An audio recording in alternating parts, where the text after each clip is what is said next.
make, say, 10 roasters, and we'd sell the 10 roasters. That's like the V1 roaster.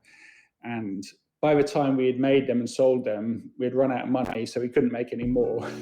Welcome to another episode of the Coffee Made Me Do It podcast. My name is Dario, and I'm fortunate to be at the helm of an amazing coffee roastery called Bluebird out in Howick, South Africa. And this is a podcast we run to explore motivation and passion behind people's careers and businesses in coffee and coffee-adjacent industries. Today I had the privilege of sitting down and chatting to Andrew, the founder of IKAWA Sample Roasters. We've been using IKAWA's products in our roastery for many years, and it was great to hear the story behind the company and get insight into the vision for the future of IKAWA. I hope you enjoyed this episode. Here is Andrew. Hello. Hi. Hi, Andrew. Hi, Dario. Can you hear me okay? Yes, I can hear you loud and clear. Perfect. Andrew, thank you for joining me today. Thank you, Dario. It's great to speak to the man behind a machine I know and love so well. How long have you used our machine for? Oh gosh, I have the V3, I believe it is, before the 150 gram options were available. I think I've had it in our roastery now for about 2.5 or 3 years, and it's made such a difference to our workflow. Cool. Yeah. Well, I'm glad it's working out. Absolutely.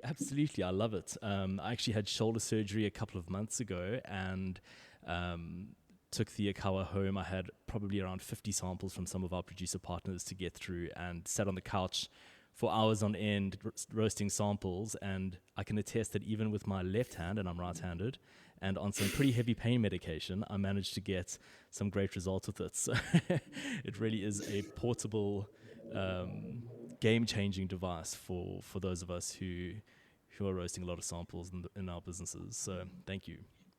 Cool. Well, that's great.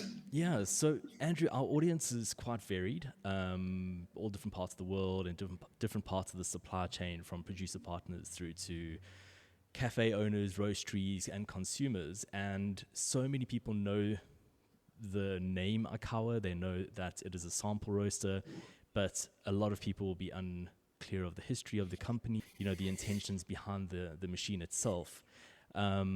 So I thought to kick off today's conversation, it would be really great to just get a bit of your background.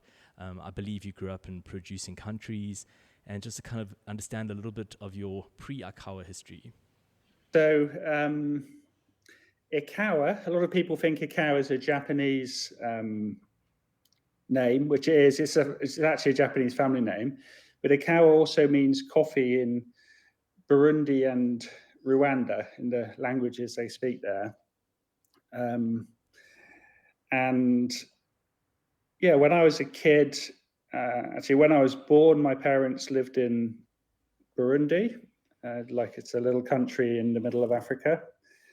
My dad's an agriculturalist, and he spent a lot of his career working with coffee producers. And so in my family, kind of, we lived in Burundi when I was born, but then lived in other places like Papua New Guinea and Vanuatu when I was a bit older. And in our family, we had this we finished living in Vanuatu, which is this island in the South Pacific. And we had this big, like oil barrel, if you like, full of coffee, which we would keep in the attic in England. And we would roast coffee in like a small frying pan, which had a handle you turn on the top of it. And I think that's how I kind of knew in the background of my brain that coffee roasting existed, and coffee is a green bean before it's roasted. And I think also within that background, I was kind of aware of what's happening in other parts of the world. It's quite a different upbringing to most English people.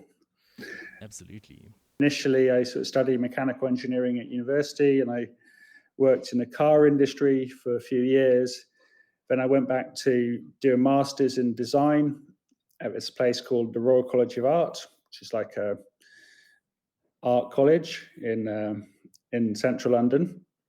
And as part of that course, I had to do a project where I had to design something, and the idea I came up with was to try and make coffee roasting easy for consumers.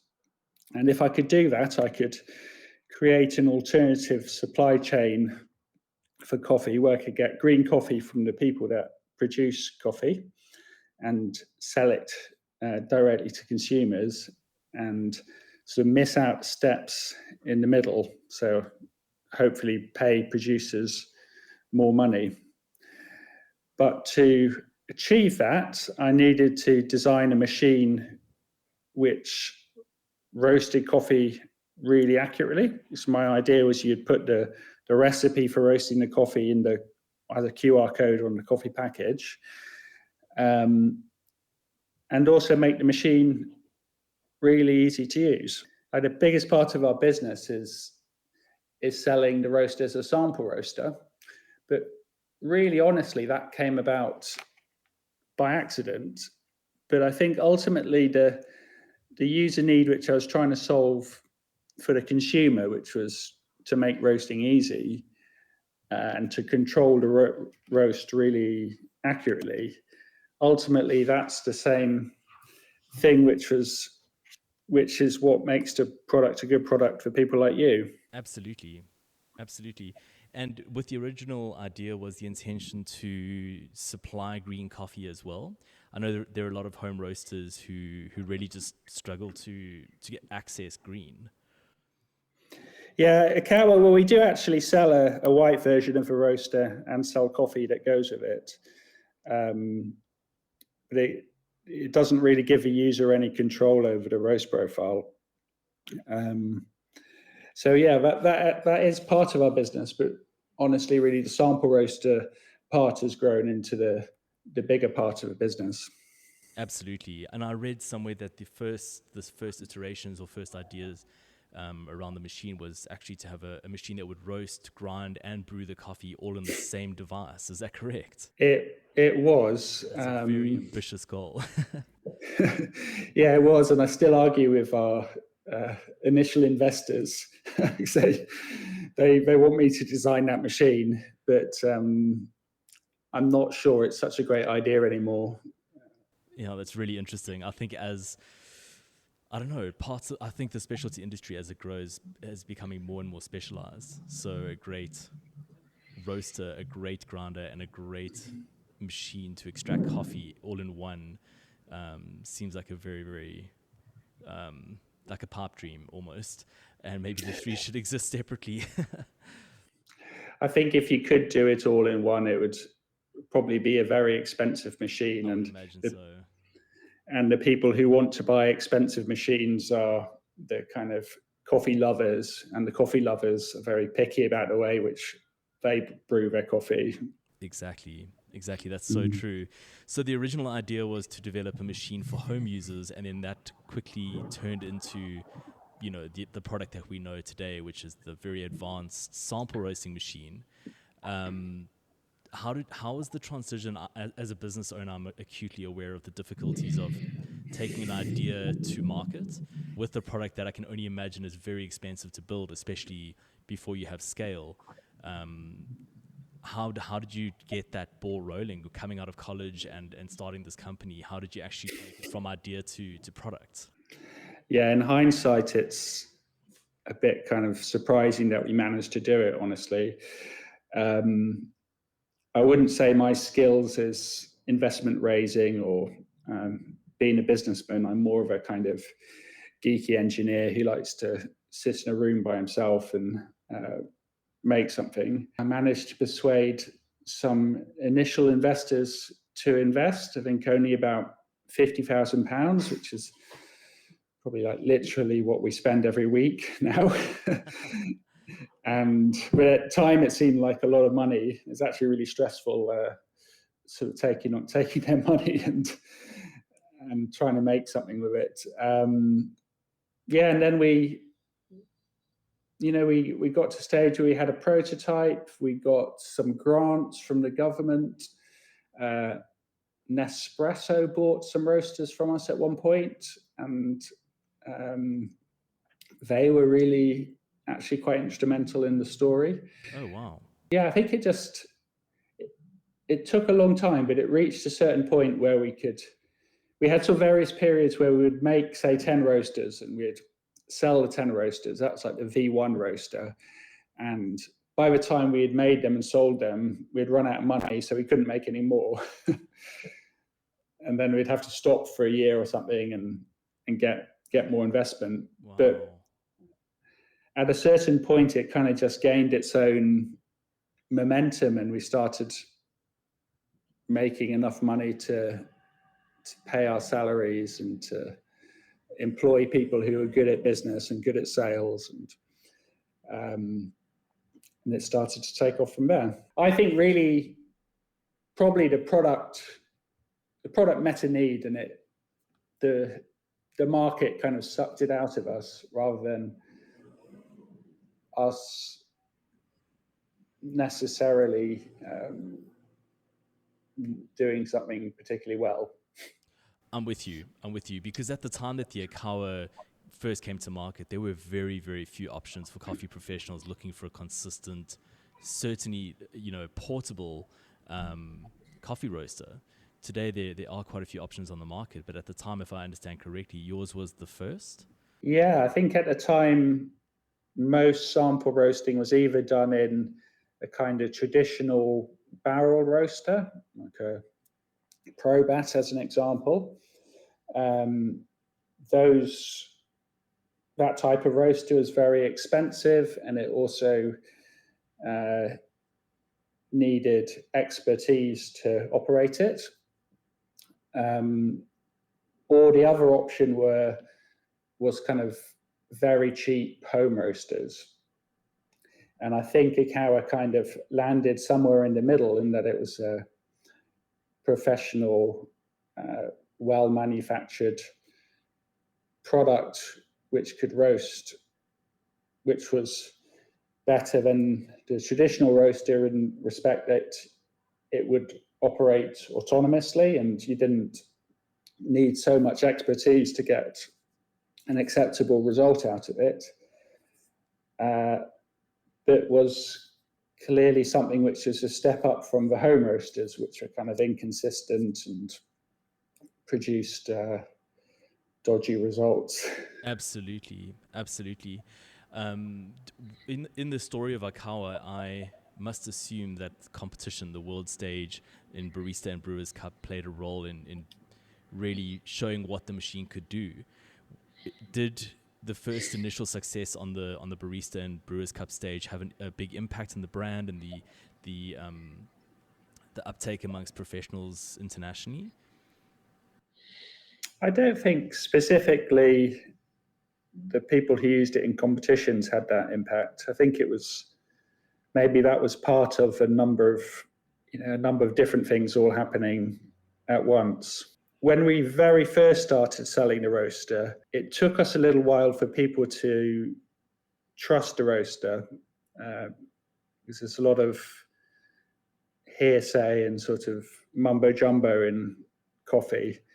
People would say, oh, it's not conduction or something like this, and that means it's not going to taste good.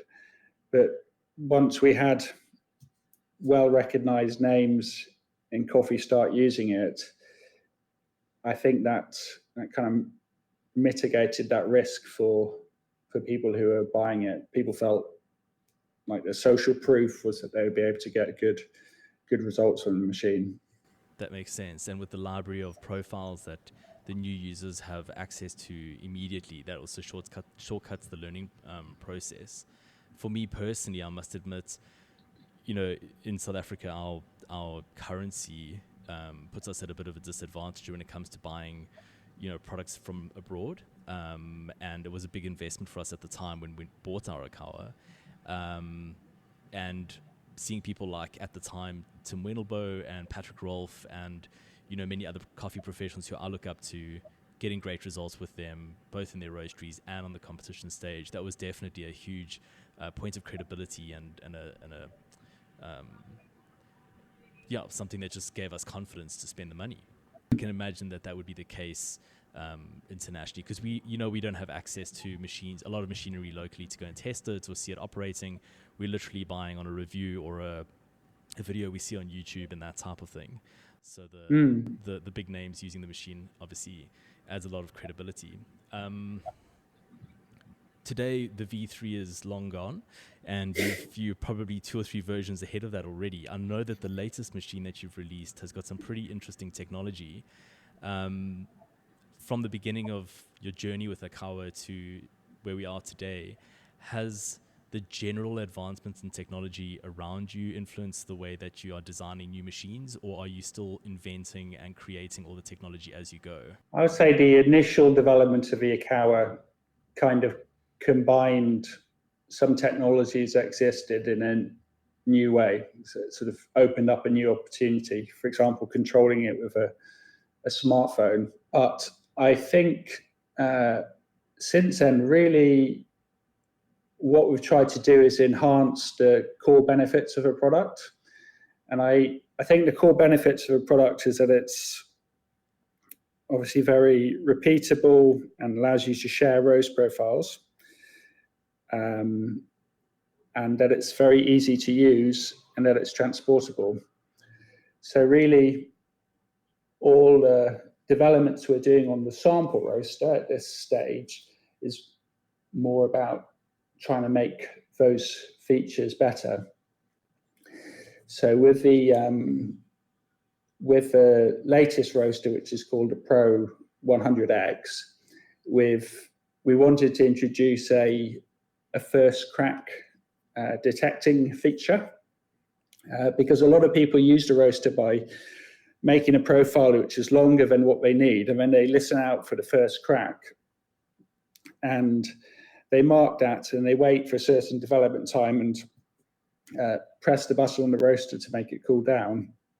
But that kind of manual element of using the roaster took away from the core benefit of the roaster being hands-free and easy to use. So now with this first crack feature, what you can do is set the development time which you want to have on a profile. It uses a humidity detector to detect when the coffee releases water as it cracks, and then it roasts for the development time you set and will cool down automatically. But what I think is kind of interesting is our design process involves, we quickly make a prototype and then we try and test that prototype with users, or sometimes actually the prototype we make isn't even a product. It could be a sales brochure, as an example, and we try to iteratively test those prototypes of users throughout development.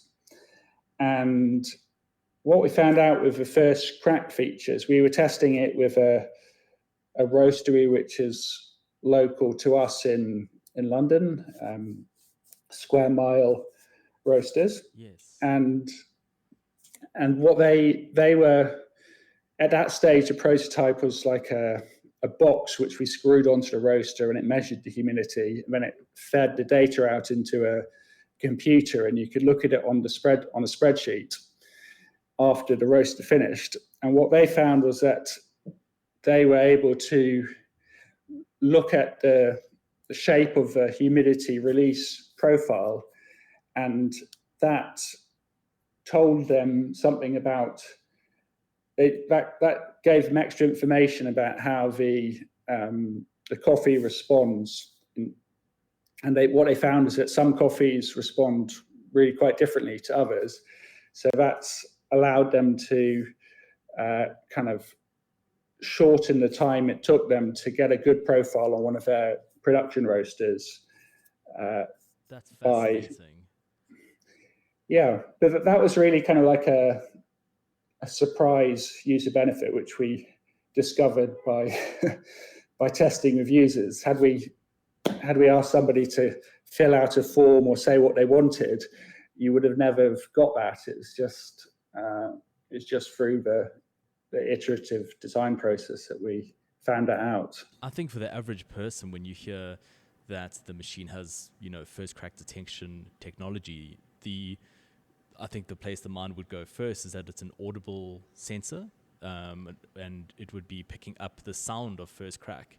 But that's such a subjective data point. I discuss with roasters all the time when they mark first crack. Some people mark on the first actual crack that they hear. Some people look for a rolling crack, and it can make quite a big difference to the way that you design your roast profiles. But to use something like humidity is fascinating. What does that look like in a humidity curve? Is there a large release of humidity at the point of what we would call first crack? The humidity, as you sort of pump heat into the coffee, it drives off water from it. So say at the beginning of a roast, when you drop the coffee into the roaster, you get this big peak of humidity. But then if you have a nice, smooth, stable profile without the heat into the coffee varying a lot, what you'll find is that as the coffee starts cracking, the humidity seems to peak again. And what we do is we detect the maximum rate of rise of the humidity graph. And we say, well, that's the first crack, because that time seems to correspond pretty closely to when the coffee starts making a cracking noise. So yeah, that's how that works. That's awesome. That's amazing. And on the profiles the roaster has access to, can they see that humidity curve? At the moment, you can see it after the roast is finished. Okay. But that's something we might change. I think a lot of people want to see the humidity while you're roasting. That would be a very interesting data point to have. And then, as you say, the team at Square Mile were able to take that information and improve their speed to acceptable profile or ideal profile on their production roaster using that data, using that information. Is that correct? Yes, that's exactly right. Wow. That's amazing. I'd love to see this technology finding its way onto larger commercial machines. That sounds like such an accurate, especially on a machine like our main production roaster is a 15-kilo drum roaster, and it's quite difficult to detect crack, especially when you've got destoners running and your full production facility running. So to have some reliable, objective data to use to mark that kind of important data point or set points in the roast curve would be amazing. So hopefully your technology finds its way into bigger machines one day. Unfortunately, the problem with most production roasters burn gas, and combustion product, one of the products of burning gas is water. Right. So that all gets mixed up. But I think it can probably be done with an electric production roaster. That is so interesting. In your stable of products, you've gone from a 50-gram machine to offering now a 50 and a 100-gram machine. What was the driving force behind that? Was that market demand? Yeah, I think when we started, we made the roaster 50 grams, so it didn't make too much smoke, which felt important for people's houses. And when we started selling it, that was always an objection. Like, oh, it's 50 grams, but the standard roast for sampling is 100 grams. And what I found, so time went by and thought, okay, we better make a 100-gram roaster as well. And we managed to double the size of the roaster inside the same case as the 50-gram roaster. But what's actually quite interesting is that having launched a 100-gram roaster, we thought that would take over and people would only buy 100-gram roasters. But we find actually people really value the 50-gram capacity, because it allows them to do normally a trader will send you like a 100-gram sample. Exactly. And it allows people to do 2 roasts. So kind of weirdly, I feel like we changed the industry a little bit, or changed the norm in terms of what size sample roasting should be. Absolutely. I know that when I purchased my machine, the 50 and 100-gram roasters were soon to be launched. And whoever I was speaking to on your sales team, you sort of gave me the option to, wait a little while and get the 100-gram. And for me personally, from a sampling perspective, the 50 actually made more sense. So I actually chose that machine over the 100-gram future model that was coming, because as you say, most of the samples we get are 100 grams, and flip, I can't be the only one who has completely botched their first attempt on a sample. So it is great to have multiple opportunities. Yeah, no, they're surprisingly popular. They're also cheaper than the 100-gram version. Of course, that's amazing. And the 100X, has that been, received very well by the market? Are people excited about the new functionality? Are you seeing people trading in or upgrading from the previous version to the new version? Or is it mostly new buyers now having the option to buy something with better technology? Yeah, I think people like to buy the latest thing. If we're still in the process of evaluating the feedback from users, we might make we will tweak the design of the way the app works based on the feedback. But yeah, no, it's been received positively. And as you say, we do this kind of trade-in where we give people enormous discounts on the roaster if they send in their old one. Absolutely.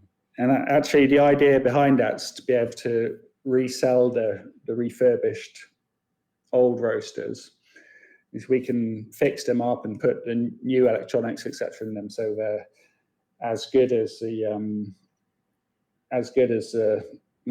new roaster, honestly. But I think in markets like South Africa, maybe where you have these currency differences, etc., maybe that product will be a good one. It would be very well received. I know that Lamazoko locally are also looking at importing some secondhand Lamazokos from Europe because the market locally would really just, eat them up immediately. So I think there would be a great demand for some refurbished machines here. That would be an awesome thing to see reaching South Africa. I kind of like the idea of it as well, because I'd like to see all the components reused. Because, there's many components in the roaster which will never break. They're just pieces of metal and they could be used forever. So I think it's quite a nice sort of environmentally and morally, it's quite a nice solution. Absolutely. I remember Mark from Lamazoko telling me once that Lamazoko's biggest competitor is actually the secondhand Lamazoko market. And I imagine the same will become true for the IKAWA market as well. Yes, I guess so. I don't know. No. Well, there's no need to buy a second-hand IKAWA. You can just come to IKAWA. Yeah, exactly. No, that's fantastic, man. Since launching, so many new machines have entered the market, and some of them have got very, very different designs and different technology. There are quite a few, purely electric air roasters, and then there are also the not smaller, but there are also the alternatives, which are more like roasting on a drum machine. Has the market expanding and the new technology that you're seeing from other companies inspired changes to your approach, or is IKAWA very much focused internally on making improvements to the existing product only? You're right. We do have more competitors now than we used to. We seem to have started a bit of a trend. Absolutely. I think they all work in a pretty similar way. Maybe sometimes they have a drum which turns the beans around, but in the end, they're all just hot air blowing through the beans. I don't think they really impact what we do. We're concentrating on just trying to make our product the best it can be, rather than responding too much to those other people. I think the kind of user benefits our product brings, and we'd like to enhance, is this ease of use, repeatability, transportability. Fantastic. Yeah, it makes complete sense. Well, we absolutely love your machine, and I'm always fascinated when speaking to business owners to know what they're excited about for the future. The name of our podcast is Coffee Made Me Do It, and the whole reason for hosting this platform is to explore people's motivation and passion for what they do, and a brand like IKAWA that has turned into a really big team with a lot of amazing people and a stable of incredible products. I'm sure there must be a roadmap for the future. in your personal opinion, what are you excited about for the future of specialty coffee, and where do you see IKAWA playing its role in the future? Well, I think for me personally, probably the biggest satisfaction I get from having founded IKAWA is probably the team which we have in IKAWA. I really enjoy that aspect of it, just kind of creating employment for people, having a cool group of people that form a community and work together. I really enjoy that.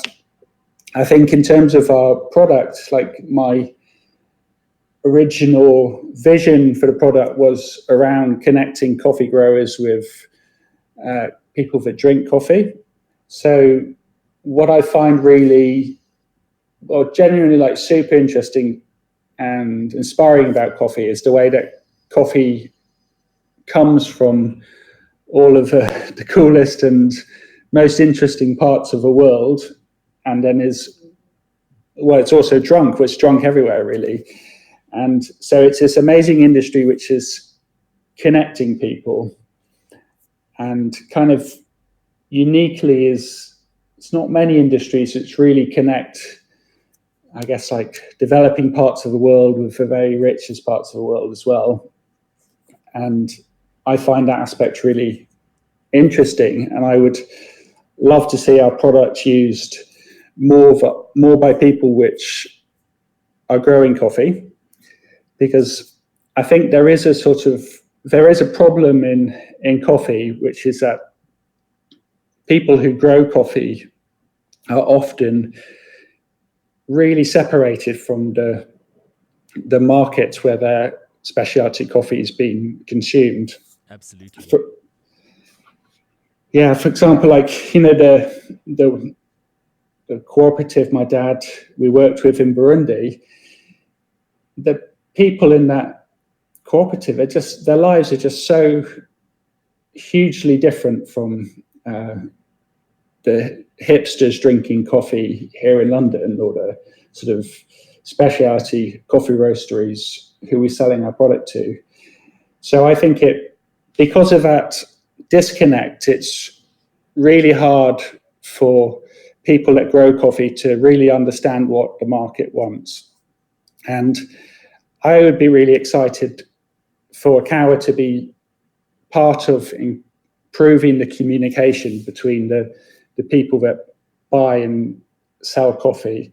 So the people who are selling it get a better sense of who they're selling their coffee to and what they want, and then they can modulate what they produce to meet the market needs, and change coffee from being a commodity into like a specialty product. That's absolutely awesome. So you see the product being a means or a vehicle to help connect the coffee, let's call it the coffee drinking world, although people drink coffee everywhere, as you say, the specialty coffee drinking world, which is largely, Europe and the Western, not Western actually, because obviously Asia is a exploding market in the East, but more like a first world product, connecting people at origin to this market and being able to talk the same language, share roast profiles, share ideas around, changes in processing and growing techniques and that type of thing. Would you expect that it would be a separate product more suitable to origin, maybe at a lower price point, or do you see the same product meeting both needs? I think, exploring something cheaper for origin would be great. Maybe that's through these refurbished roasters. Oh, that's a great idea. But we need to kind of keep going as a business. No, absolutely. In the meantime, it's kind of important.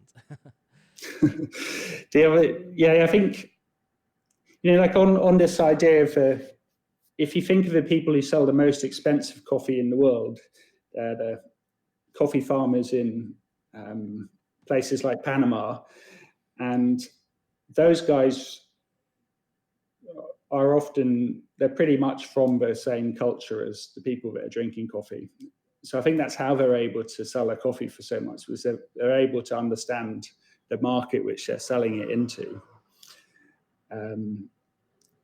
So yeah, I think I'd like to see that opportunity for more people. That would be very exciting. I was in Costa Rica earlier this year visiting our producer partners in the West Valley, Volcan Azul, and it was so great to walk into his QC lab and see 100-gram IKAWA on the counter. And it was amazing how the machine allowed us to shorten the feedback loop, so we were able to roast coffee, brew it pretty much straight away, and evaluate samples. And it was just seamless, and he's using the same technology we are here and in the roastery. So I can absolutely see if that was a more widespread situation, it would absolutely improve trade and quality. That's what I'd like to see. Yeah, that's amazing. That's amazing, Andrew. I really just want to thank you for your time today. It's amazing to get to hear the story behind IKAWA and to get an insight into the vision for the future of the company. As I said before, I'm very grateful for the product, and I think I am just one of thousands of coffee professionals around the world who feel the same way. So thank you to you and your team for doing such a great job. Cool, no worries. Awesome, man. Well, thank you for the chat. I really appreciate it. Cool, thanks a lot. Thank you for joining me in this episode of the Coffee Made Me Do It podcast. I have really enjoyed my chat with Andrew to get to understand the man behind the product we so dearly love, the IKAWA Sample Roaster. I hope you enjoyed this episode. If you did, please share it with your friends and family and give this podcast a 5-star review. We'll see you in the next one. Ciao.